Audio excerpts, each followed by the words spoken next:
Over the past 3.5 years, I've been able to scale my agency well past the 200K per month mark. I've documented everything on my main channel, and in this video, I want to share with you what actually makes a 100K per month agency. A lot of people dream about that number. Once you get to 10K per month, it seems like the next big milestone is that 100K per month mark.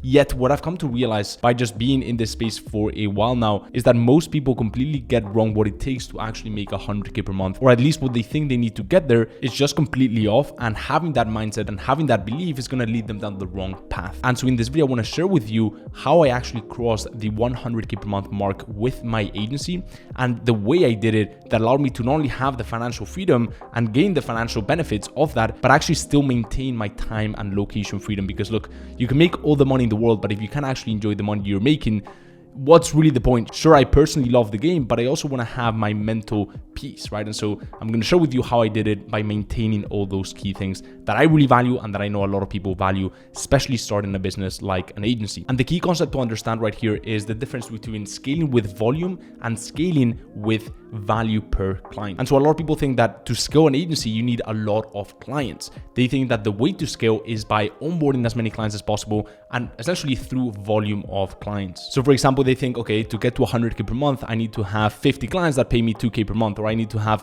100 clients that pay me 1K per month. And the problem with that belief is that it's going to lead to a lot of headaches. Probably going to have to get an office. And if you don't get an office, you're going to have a bunch of managers overseeing all those clients. You're going to have different account managers, media buyers, maybe a COO where all the account managers report to, if at least you want to keep your peace of mind, right? If you don't want to keep your peace of mind and you are the one in charge of still speaking to all the clients, you're probably going to go crazy and you're going to have to work 10, 12, 14-hour days. Also, you may have to get an expensive office, your running costs go through the roof, your margins actually take a hit. So you may be making 100K per month, but because you have to pay all the media buyers that handle the accounts, all the account managers, or maybe a COO that oversees the daily operations, your costs are going to go through the roof. And so you may be only taking home 50% profit, right? And funny enough, all these big, more established agencies that you see, let's just take, Gary Vee and his agency, for example, or for example, Ogilvy's agency, some of these agencies literally have a 2% profit margin.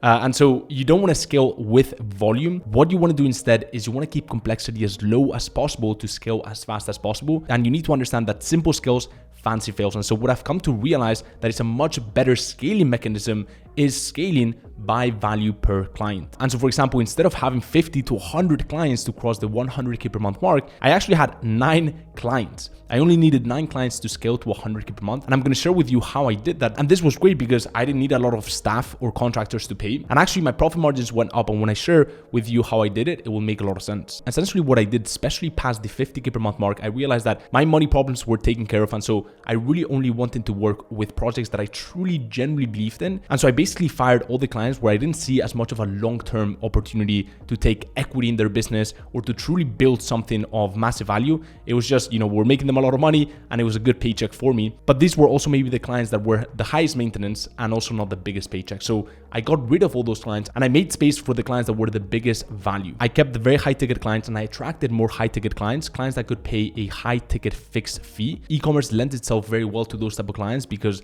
their profit margins are much higher than local business. Also, they see paid ads as an absolute necessity. It's literally the #1 vehicle of growth for these brands because look, if you run an e-com business and you cannot spend money to acquire a customer, or you don't know how much you can spend to acquire a customer, you don't really have a business. Sure, organic can work for you, but you need a paid ads mechanism. And so we were an absolute necessity for them and our value was very crystal clear. And so we could justify our fixed fees very, very clearly to them. And so our fixed fees range anywhere between 3 to even 6K per month, which is also not crazy. So where most of the money actually came from were from ad profit deals. We took anywhere between 20 to even 30% of the profit that we were putting in their pocket as a byproduct of us running ads every single month. And the great thing about this percentage is that it grew month on month as we scaled their advertising spend. So the more we spent for them, the more money we made them, and it didn't add more complexity to our operations. Scaling the ad spend typically doesn't add more stress and typically doesn't mean that you have to spend more time on the account. So it didn't increase complexity for us at all,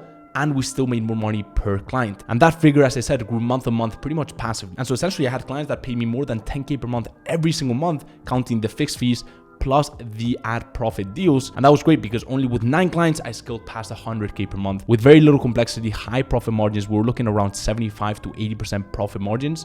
And overall, just a happy man. So That's what I wanted to share with you in this video. As a final word, I also ended up taking equity in some of the brands that I decided to really stay with, like for example, Dr. Plan's Cosmetics or even Cava Horse Academy, which I've shared very transparently on my main channel. And again, this was another great benefit of just keeping it tight-knit, keeping complexity low, and really working with those very high value clients. And that, my friend, is that for today's video. If you want to catch more free trainings and more tips and tricks to scale your agency, I'm going live pretty much daily on my free Facebook mastermind. There's going to be a link in the description. You can go ahead and apply. If you're a good fit, we'll let you in. And with that being said, I'll see you on the next video. Peace.